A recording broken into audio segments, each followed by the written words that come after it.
Ni saa 10 kamili saa za Afrika ya Mashariki. Natumai kwamba Jumatatu yako inakuendea vyema. Karibu sana kwenye taarifa zetu za mbiu ya KTN. Mimi ni Agnes Gakunga, mfasiri kwa lugha ya ishara ni Pretty Janet. Karibu. Baraza la Magavana limekemea vikali mfumo wa ununuzi wa kidijitali wa EGP unaosimamiwa na Wizara ya Fedha, wakisema umelemeza shughuli za kaunti na kuchelewesha utoaji wa huduma muhimu.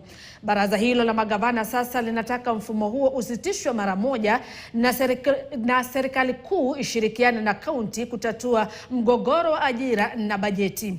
Vile vile magavana hao wamesema hawatakubali kuajiri wafanyikazi wa afya kwa wote UHC bila fedha za kuwalipa.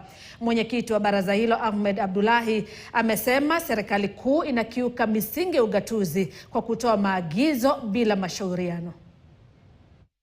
As governors, we are saying no to threats and intimidation. Our minister was just appointed to cabinet the other day. Threatens is going to withhold money.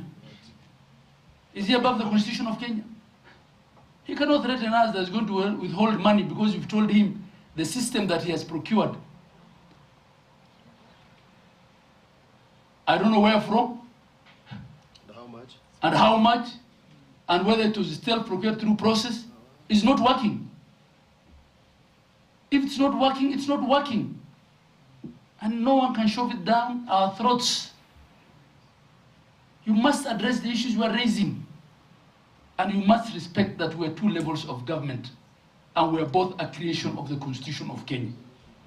We have been sending reminders to Afya House to take them out of the payroll. It took such a long time. It took until the end of the contract. We first want to know where that money has been going. Who has been taking the salary of the over 2,000 workers who have not been coming and who we have continuously been asking that they be removed from the payroll and they be replaced, because they have not been replaced.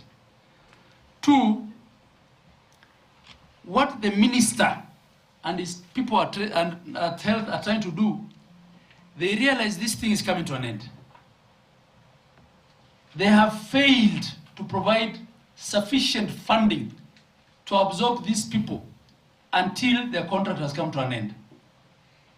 They want to set up the counties against their workers.